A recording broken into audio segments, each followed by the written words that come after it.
Student second part में हम देखते हैं इम्पोर्टेंस ऑफ वाटर जो है उसको हम देख रहे थे। तो आज हम इसमें देखेंगे हीट ऑफ वेपोराइजेशन और साथ में आयोनाइजेशन ऑफ वाटर।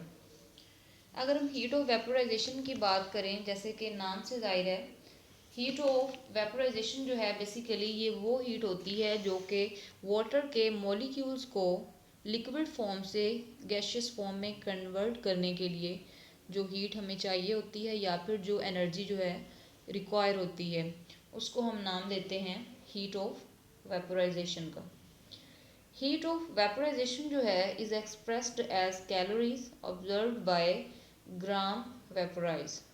जब वाटर जो है लिक्विड फॉर्म से गैसियस फॉर्म में मूव करता है तो बहुत ज़्यादा एनर्जी जो है उसको जज़ब करता है। इसकी वजह ये है कि वाटर में हाइड्रोजन बॉन्डिंग जो है वो प्रेजेंट होती है। तो इसको ब्रेक करने के लिए, लिक्विड फॉर्म से गैसियस फॉर्म में कन्वर्ट होने के लिए, जो हाइड्रोजन बॉन्डिंग को ब्रेक करने के लिए एनर्जी चाहिए होती है, तो उसको हम नाम देते हैं हीट ऑफ वेपोराइजेशन का। ठीक है, तो स्टूडेंट्स अगर हम बात करें यहाँ पे, हमारे पास जो है 1000 ml वाटर जो है वो मौजूद है। बेसिकली ये जो एनर्जी होती है पर किलोग्राम, या फिर आप लोग कह सकते हैं कि 1 किलोग्राम वाटर जो है उसको वेपर्स में कन्वर्ट करने के लिए 574 किलो कैलोरीज एनर्जी जो है वो रिक्वायर्ड होती है 1 लीटर वाटर। अगर हम बात करें, यहाँ पे 1000 ml होते हैं 1 लीटर वाटर के अंदर। ठीक है, तो इसमें से जो 2 ml वाटर है उसको हम इवेपोरेट करेंगे, तो बाकी जो हमारे पास है वो 998 ml वाटर जो है वो बच जाता है। ठीक है, तो यहाँ पे जो टेम्परेचर है, पहले जो हमारे पास टेम्परेचर था वो 87 डिग्री सेल्सियस मौजूद था। ठीक है, तो यहाँ पे जब हमने 2 ml वाटर जो है उसको इवेपोरेट किया तो क्या होगा कि टेम्परेचर जो है वो 1 डिग्री सेल्सियस जो है वो डिक्रीज़ हो जाएगा। इसकी रीज़न ये है कि मच ऑफ हीट जो है वो एब्जॉर्ब हुई है। ठीक है, तो इसका जो टेम्परेचर जो है वो लो हो जाएगा। तो टेम्परेचर जो है वो 1 डिग्री सेंटीग्रेड लो हो गया। तो इस वजह से कहते हैं कि वाटर के मॉलिक्यूल्स जो हैं जब वेपर्स में कन्वर्ट होते हैं तो क्या करते हैं, टेम्परेचर जो है वो कम होता है और एज अ रिज़ल्ट जो है वो कूलिंग इफ़ेक्ट प्रोड्यूस करते हैं। ठीक है, यानी कूलिंग जो है वो प्रोड्यूस करते हैं। क्यों?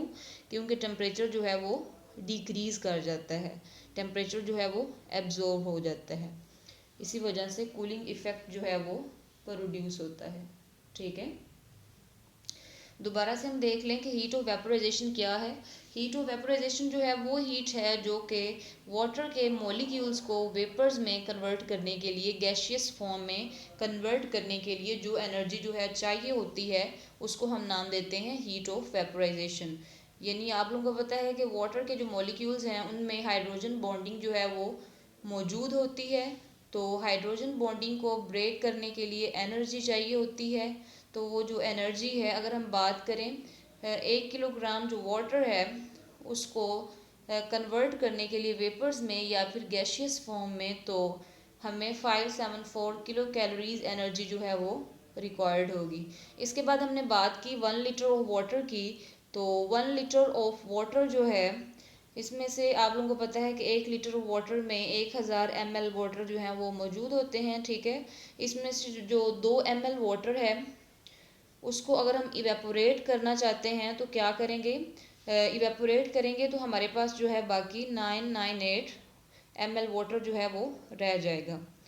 तो यहाँ पे हमने बात की टेम्परेचर की, तो टेम्परेचर अगर 87 डिग्री सेंटीग्रेड जो है वो मौजूद है तो क्या होगा, जब इसमें से 2 ml वाटर जो है वो इवेपोरेट हो जाएगा तो टेम्परेचर जो है वो 86 डिग्री सेल्सियस जो है वो हो जाएगा। ठीक है, यानी टेम्परेचर जो है वो डिक्रीज़ हो रहा है, जो मच ऑफ हीट है वो एब्जॉर्ब हो रही है वाटर के मॉलिक्यूल से। इसके बाद अगर 2 ml और हम इसमें से इवेपोरेट कर देंगे तो फिर क्या होगा, एज द रिज़ल्ट हमारे पास 1 डिग्री सेल्सियस जो है वो टेम्परेचर और डिक्रीज़ हो जाएगा और 85 डिग्री सेल्सियस जो है वो रह जाएगा। तो एज अ रिज़ल्ट जो है वो कूलिंग प्रोड्यूस होगी, यानी टेम्परेचर जो है वो डिक्रीज़ हो रहा है। तो इसी को हम नाम देते हैं हीट ऑफ वेपोराइजेशन का। तो स्टूडेंट्स इसके बाद हम डिस्कस करते हैं आयोनाइजेशन ऑफ वाटर। ठीक है, आयोनाइजेशन ऑफ वाटर से मुराद ये है कि जो वाटर का मॉलिक्यूल है उसको उसका आयंस में डिसोसिएट होना, आयंस में कन्वर्ट होना। जैसे कि अगर हम बात करें वाटर की, तो वाटर जो है ये एक मॉलिक्यूल है जिसमें 2 हाइड्रोजन के एटम्स और 1 ऑक्सीजन का एटम जो है वो मौजूद है। तो क्या होता है, जब ये डिसोसिएट होता है तो ये हाइड्रोजन के आयंस में और हाइड्रोक्सिल आयंस में कन्वर्ट हो जाता है। ठीक है, हाइड्रोजन के पास जो है वो पॉजिटिव चार्ज है और हाइड्रोक्सिल आयन जो है उनके पास नेगेटिव चार्ज है। लेकिन ये जो रिएक्शन है ये फॉरवर्ड भी हो सकता है और बैकवर्ड भी हो सकता है, यानी रिवर्स भी हो सकता है। जब ये रिएक्शन फॉरवर्ड प्रोसीड करेगा तो ये आयंस में कन्वर्ट होगा। लेकिन अगर क्या होता है, वाटर के जो मॉलिक्यूल्स हैं वो आपस में कोलाइड करते हैं। इसके अलावा अगर हम सॉल्यूशंस की बात करें तो उसमें जो है वो रैंडमली मूव कर रहे होते हैं। तो क्या होता है, समटाइम्स फिर ये आपस में ज्वाइन हो जाते हैं। ठीक है, तो फिर ये जब रिएक्शन जो है वो बैकवर्ड होगा, रिवर्स होगा, तो क्या होगा, वाटर का मॉलिक्यूल बना देंगे। इसके बाद हम यहाँ पे देखेंगे जो हाइड्रोजन आयंस की कंसंट्रेशन है उसको हम ये यहाँ से इसकी वैल्यू से जाहिर करेंगे। और ये जो है POH ये शो कर रहा है हाइड्रोक्सिल आयन की कंसंट्रेशन को वाटर के मॉलिक्यूल्स के अंदर। ठीक है, इसके बाद 25 डिग्री सेंटीग्रेड जो है स्टूडेंट्स, कंसंट्रेशन जो होती है वाटर के मॉलिक्यूल्स की 25 डिग्री सेंटीग्रेड पे हमारे पास 10/7 मोल पर लीटर होती है। ठीक है, तो ये हमने पढ़ा आयोनाइजेशन ऑफ वाटर के बारे में। नेक्स्ट हमारे पास है प्रोटेक्शन। तो वाटर जो है ये प्रोटेक्शन भी प्रोवाइड करता है, ये इफ़ेक्टिव लुब्रिकेंट के तौर पे एक्ट करता है। और इसके अलावा जो बॉडी के ऑर्गन्स हैं उनके सराउंडिंग में भी वाटर की लेयर जो है वो मौजूद होती है, क्योंकि ये एक्वस मीडियम के तौर पे भी एक्ट करता है। इसके अलावा ये प्रोटेक्शन देता है अगेंस्ट डैमेज फ्रॉम फ्रिक्शन। ठीक है, यानी फ्रिक्शन के अगेंस्ट जो है ये भी प्रोटेक्शन फराहम करता है। इसके बाद अगर हम बात करें टेयर्स की, तो टेयर्स जो हैं बेसिकली इसमें साल्ट्स मौजूद होते हैं, तो ये भी वाटर जो है उसकी अमाउंट मौजूद होती है टेयर्स में। तो ये टेयर्स जो हैं ये आइस को प्रोटेक्ट करते हैं और ये इफ़ेक्टिव लुब्रिकेंट के तौर पे एक्ट करते हैं वाटर के जो मॉलिक्यूल्स हैं। स्टूडेंट्स, लेक्चर को हम रिवाइज कर लेते हैं। आज हमने डिस्कस किया इंपॉर्टेंस ऑफ वाटर, वाटर जो है वो क्यों ज़रूरी है। तो हमने कहा कि वाटर जो है ये मीडियम ऑफ लाइफ है। ठीक है, तो डिफरेंट ऑर्गेनिजम्स के अंदर वाटर की 65 से 89% वाटर जो है उसकी कंसंट्रेशन मौजूद होती है। इसके बाद हमने बात की अपनी बॉडी के अंदर जो है 70 से 75% वाटर जो है वो रिक्वायर होता है। ठीक है, या मौजूद होता है। और इसके बाद ह्यूमन टिश्यूज़ हैं, तो ह्यूमन टिश्यूज़ के अंदर 20% वाटर जो है वो मौजूद होता है। ब्रेन जो है उसमें 85% वाटर मौजूद होता है। और ब्रेन जो है उसकी एक हार्ड कवरिंग होती है जिसको हम नाम देते हैं स्कल बोन का। ठीक है, तो इसके सराउंडिंग में वाटर जो है वो मौजूद होता है, एक्वस मीडिया प्रेजेंट होता है। इसके अलावा जितने भी इंजाइम्स हैं उनको अपना फंक्शन परफॉर्म करने के लिए एक्वस मीडियम की ज़रूरत होती है। इसके बाद वाटर जो है उसको हम यूनिवर्सल सॉल्वेंट भी कहते हैं। वाटर जो है ये एक पोलर मॉलिक्यूल है और ये सब्सटेंसेस को अपने अंदर पोलर सब्सटेंसेस को डिज़ोल्व कर लेता है। इसके अलावा जो नॉन पोलर सब्सटेंसेस होते हैं वो इसमें डिज़ोल्व नहीं होते, बल्कि वो सेल के स्ट्रक्चर को मेंटेन करते हैं। जब पोलर मॉलिक्यूल्स वाटर के अंदर डिज़ोल्व होते हैं तो ये आयंस में कन्वर्ट होते हैं। फिर हमने यहाँ पे बात की सोडियम क्लोराइड की, तो सोडियम क्लोराइड को जब वाटर में डिज़ोल्व किया जाता है तो ये सोडियम और क्लोराइड आयंस में कन्वर्ट होता है। इसके बाद हमने सॉल्यूशन को देखा था, तो सॉल्यूशन जो है उसमें सोल्यूट और सोलवेंट जो है वो दोनों मौजूद होते हैं। अगर हम यहाँ पे बात करें तो NaCl जो है ये एज अ NaCl हमारे पास यहाँ पे सोल्यूट के तौर पे एक्ट कर रहा है और वाटर जो है वो एज अ सॉल्वेंट एक्ट कर रहा है। इसके बाद हीट कैपेसिटी है। हीट कैपेसिटी जो है इसमें हम देखेंगे कि वाटर जो है वो मच हीट एब्जॉर्ब करता है जब टेम्परेचर में माइनर सा चेंज आता है। इसी चीज़ को हम हीट कैपेसिटी ऑफ वाटर का नाम देते हैं।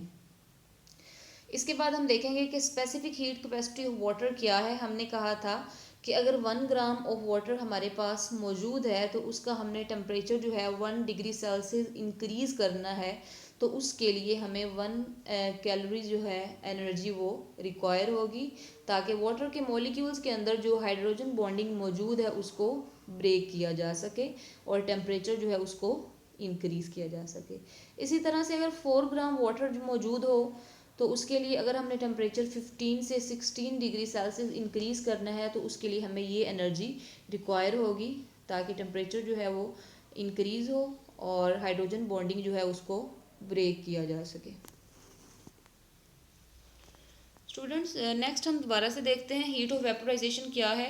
हीट ऑफ वेपोराइजेशन वो हीट है जो कि रिक्वायर होती है वाटर के मॉलिक्यूल्स को लिक्विड फॉर्म से गैशियस फॉर्म में कन्वर्ट करने के लिए, और 1 kg वाटर के लिए 574 किलो कैलोरीज एनर्जी जो है वो रिक्वायर होती है। अगर हम यहाँ पे बात करें, हमारे पास 1 लीटर वाटर है जिसमें 1000 ml होते हैं।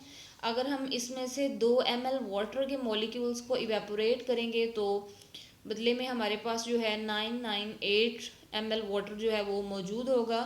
तो यहाँ पे अगर 87 डिग्री सेल्सियस टेम्परेचर है, ठीक है, तो 2 ml वाटर जो है वो इवेपोरेट हुआ तो क्या होगा कि 1 डिग्री सेल्सियस टेम्परेचर जो है वो डिक्रीज़ हो जाएगा, ठीक है। और यहाँ पे जो 86 डिग्री सेल्सियस टेम्परेचर जो है वो रिमेनिंग होगा।